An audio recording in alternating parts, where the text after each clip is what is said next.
Assalamualaikum warahmatullahi wabarakatuh. Selamat berjumpa lagi dengan saya Bu Andriani di mata pelajaran kimia. Kali ini saya akan membahas tentang tata nama senyawa sederhana. Oke, lanjut ya. Berikut ini kompetensi dasar yang harus dikuasai, yaitu menganalisis lambang unsur, rumus kimia, dan persamaan reaksi. Dan ini indikator pencapaian kompetensinya. Selanjutnya tujuan pembelajaran hari ini adalah seperti yang nampak pada slide. Oke, mungkin ya dalam kehidupan sehari-hari hal yang pertama kita tanyakan kepada seseorang itu adalah nama. Karena nama itu merupakan suatu identitas. Misalnya nih nama saya Andriani Novian. Oh, itu yang namanya Bu Andriani, kan. Nah, kalau di sini kita udah kenal nih dua tokoh yang sangat familiar nih ya, sering nampak di feed IG kalian gitu kan. Nah, ini salah satu dua-duanya, bukan salah satu ya, dua-duanya itu merupakan ya dua tokoh atau dua orang yang patut kita contoh juga. Ini masih muda dan sangat sukses di bidang pendidikannya ya. Oke, di sini mau kenalan ceritanya yang cowok sama yang cewek gitu kan. Hai, nama kamu siapa? Oh, namaku Maudi Ayunda. Kamu? Oh, namaku Jerome Paul. Oke, salam kenal ya. Nah, ibaratnya kalau misalnya manusia atau orang ya dalam kehidupan sehari-hari kan punya nama, kan? Nama lengkap, nama panggilan. Tidak hanya manusia, tidak hanya orang gitu kan. Senyawa kimia juga punya nama dan juga ibaratnya, dan misalnya nih kamu punya teman yang namanya Tri, oh udah pasti dia anak ketiga. Nah, sama aja nanti di senyawa pun juga ada aturan-aturan penulisan namanya kayak gimana sih. Itu yang nanti diatur, sudah pernah saya ajarkan bahwa nanti ada suatu badan yang mengatur penamaan senyawa. Oke, kita lanjut ya. Oke. Mungkin pernah ingat saya pernah menyebut IUPAC, International Union Pure Applied Chemistry. Nah, di sini untuk tata nama senyawa nanti dibagi menjadi senyawa anorganik dan senyawa organik. Kemudian untuk senyawa anorganiknya dibagi menjadi senyawa kovalen biner, senyawa ion, asam basa.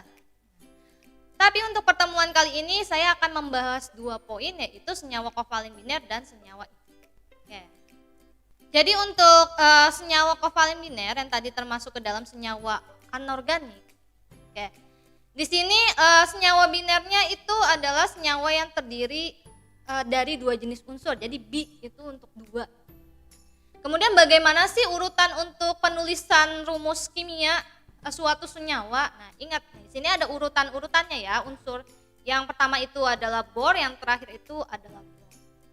Nah, misalnya kita mengenal gas amonia. Ditulisnya NH3 atau H3N. Ternyata yang benar itu adalah NH3, bukan H3N. Kita lihat berdasarkan urutan penamaan ini ya. Oke, selanjutnya masuk ke senyawa molekul atau senyawa kovalen biner. Di sini untuk penamaan senyawanya yang pertama itu urutannya nama unsur pertama, kemudian nama unsur kedua ditambah dengan akhirannya. Contoh HCl, berarti yang pertama itu kan H. Baru kemudian Cl, berarti hidrogen klorida. Nanti next ini untuk HCl termasuk ke asam, nanti namanya asam klorida yang akan saya bahas pada pertemuan selanjutnya. Kemudian H2S hidrogen sulfida, CO karbon monoksida, CO2 karbon dioksida. Nah, kedua gas ini sangat kita kenal ya dalam kehidupan sehari-hari. Nah, untuk pasangan unsur yang bersenyawa membentuk lebih dari sejenis senyawa itu dibedakan dengan menyebutkan angka indeksnya dalam bahasa Yunani. Seperti yang tadi saya bilang ya, misalnya kamu punya teman namanya Tri, ya berarti dia anak ketiga. Nah, kita lihat di sini untuk 1 mono, kemudian 2 di, 3 tri, 4 tetra, 5 penta, 6 heksa, 7 hepta, 8 okta, 9 nona, 10 deka. Ingat ya, indeks 1 itu nggak perlu disebutkan kecuali untuk karbon monoksida. Selanjutnya untuk tata nama senyawa ion, senyawa ion itu terdiri dari kation dan anion. Sudah pernah saya jelaskan juga di pertemuan sebelumnya bahwa kation itu adalah ion bermuatan positif dan anion itu adalah ion bermuatan negatif. Dengan rumus senyawanya, kation itu ditulis terlebih dahulu daripada anion. Misalnya natrium klorida atau yang kita kenal sebagai garam dapur dalam kehidupan sehari-hari. Ditulisnya NaCl bukan ClNa karena di sini yang kationnya adalah natrium bukan klornya. Selanjutnya, bagaimana sih penulisan rumus senyawa ion itu sendiri? Nah, itu dilihat dari perbandingan muatan kation dan anionnya. Di sini ya untuk samanya, Bu, ribet banget ya. Oke, nanti kita lihat contohnya.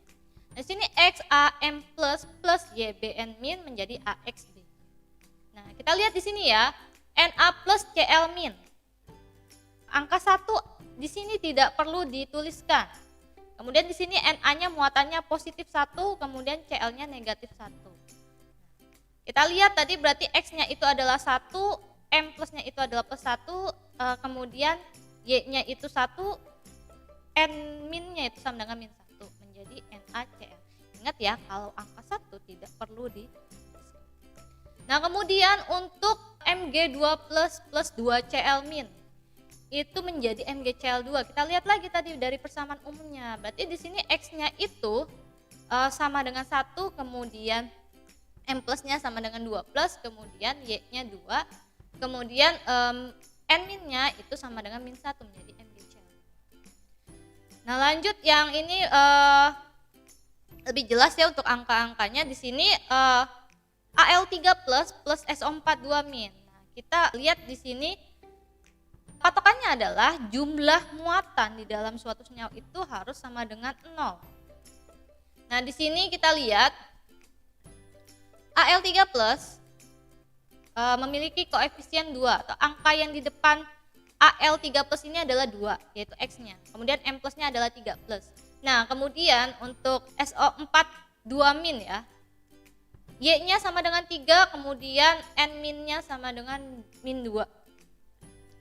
Menjadi Al2SO43, tinggal ditukar aja posisinya ya. Di sini Al ada 2, kemudian SO4-nya ada 3. Nah, lanjut ingat ya, kation dan anion diberi indeks sedemikian rupa sehingga senyawa bersifat netral. Jumlah muatan positif sama dengan jumlah muatan negatif seperti yang saya bilang. Maksudnya apa, Bu? Nah, di sini kita lihat. Ini kan awalnya itu dari Al3 plus aja tanpa angka 2, kemudian SO42 min tanpa angka 3. Ini kan positif 3, kemudian ini min 2. Plus 3 min 2 itu kan sama dengan plus 1. Harusnya sama dengan 0. Bagaimana caranya biar sama dengan 0? Nah, di sini kita setarakan.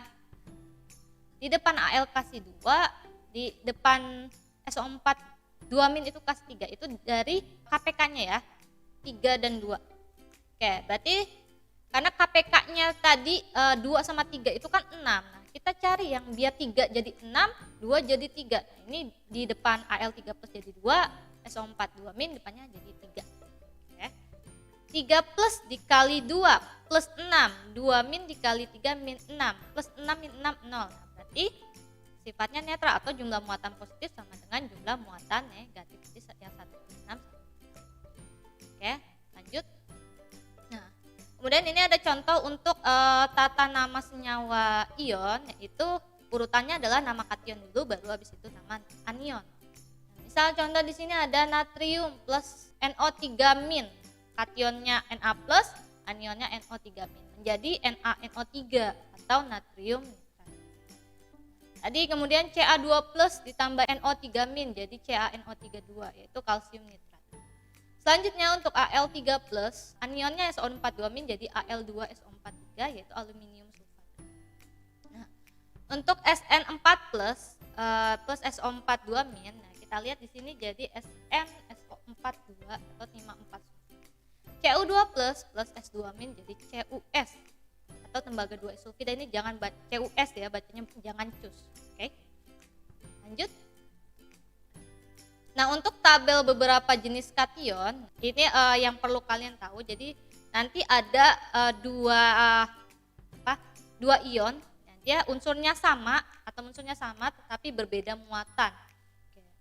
Nah, untuk Na itu natrium rumusnya Na plus, kemudian kalium K plus. Jangan kebalik ya antara kalium dan kalsium.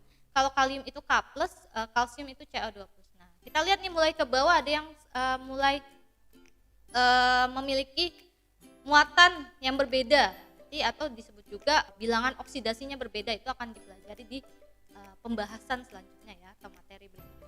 Nah, di sini ada Sn2 plus atau timah 2. Timah 2 dapat asalnya dari mana nih? Dari muatannya ya.